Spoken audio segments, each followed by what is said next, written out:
1965 کی جنگ میں بھارت نے آپ سکھوں کے مقدس ترین مقام پر فضائی ریڈار اسٹیشن بنا کر پاکستان کے خلاف کارروائی شروع کر دی، اور اس کے پیچھے ان برہمنوں کے دو مقاصد تھے۔ اول یہ کہ پاکستان کے ایئر فورس کے ہاتھوں اس ریڈار کو تباہ کروا کے سکھ فوجیوں اور سکھوں کو پاکستان اور بھارت میں موجود مسلمانوں کے خلاف مزید بھڑکایا جائے، اور دوسرا وہ یہ بھی جانتے تھے کہ گولڈن ٹیمپل مسلمانوں کے لیے بھی سکھوں کی طرح قابل احترام ہے، اس لیے وہ اسے تباہ کرنے کی کوشش نہیں کریں گے، اور اس طرح یہاں سے پاکستانی ایئر فورس کی موومنٹ پر نظر رکھی جا سکے گی۔ جب اس ریڈار اسٹیشن کی وجہ سے پاکستان کو بہت سے مسائل کا سامنا تھا،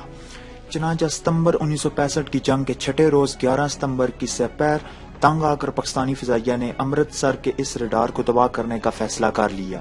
کیونکہ اس کی وجہ سے رکاوٹوں کا سامنا کرنا پڑ رہا تھا، اور اس کی تباہی کے سوا پاکستان کے پاس کوئی اور چارہ کار نہ تھا۔ فضائی ہیڈ کوارٹر سے اس مشن پر جانے والے سپر 86 ہوا بازوں wing commander Anwar Samim, squadron leader Munir Ahmed, flight lieutenant Imtiaz Ali بھٹی اور فلائٹ لیفٹیننٹ سہیل چودھری کو خصوصی طور پر یہ حکم جاری ہوا کہ اگر اس حملے کے دوران تمہیں ذرا سا بھی شبہ ہو کہ اس سے گولڈن ٹیمپل کی کسی ایک دیوار پر بھی خراش آ سکتی ہے تو اپنا مشن چھوڑ کر واپس آ جانا۔ منیر احمد بلوچ نے روزنامہ دنیا میں لکھا کہ ہندوستان اور دنیا بھر میں پھیلی ہوئی نوجوان سکھ نسل آج بھی امرتسر میں موجود اپنے بزرگوں سے اس بات کی تصدیق کر سکتی ہے کہ امرتسر کا فضائی ریڈار اسٹیشن جب تباہ ہوا تو امرتسر کا کوئی بھی ایک شہری بھی اس سے ہلاک یا زخمی نہیں ہوا تھا، اور گولڈن ٹیمپل سے ملکہ گنجان آبادی میں قائم کیے گئے اس بھارتی ریڈار اسٹیشن پر حملے کے دوران اسکواڈرن لیڈر منیر احمد، جو اس ریڈار کو تباہ کرنے کے لیے سب سے پہلے اپنے نشانے پر لپکے، اس لیے شہید ہو گئے کہ انہیں شک ہوا ان کی گولہ باری سے مقدس گولڈن ٹیمپل کو نقصان پہنچ سکتا ہے۔ لمحوں کے اسی شش و پنج نے انہیں پریشان کر دیا، اور وہ دشمن کی تیار شکن گنوں کا نشانہ بن کر زندگی کی بازی ہار کے اور شہید ہو گئے۔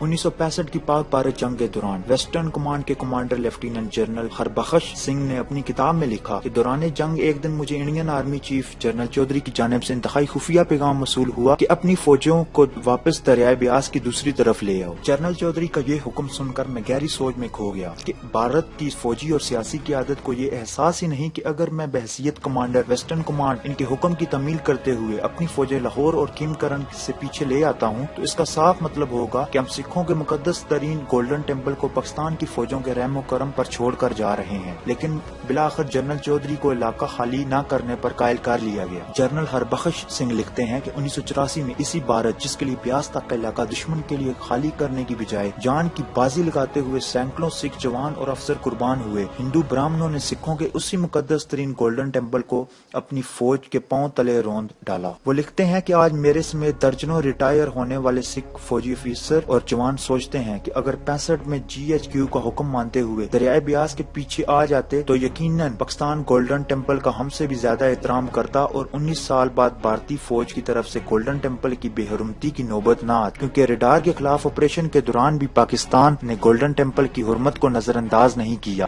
منیر بلوچ نے لکھا کہ مہاتما گاندھی کو جب انتہا پسند ہندو نے قتل کیا تو کیا پورے بھارت میں اس انتہا پسند ہندو تنظیم کے خلاف کوئی کارروائی ہوئی؟ نہیں، کیونکہ وہ ہندو تھے۔ لیکن جب نئی دلی میں نومبر 1984 میں اندرا گاندھی کو اس کے دو مسلح سکھ محافظوں نے قتل کیا تو چاروں جانب سکھوں کا قتل عام شروع ہو گیا۔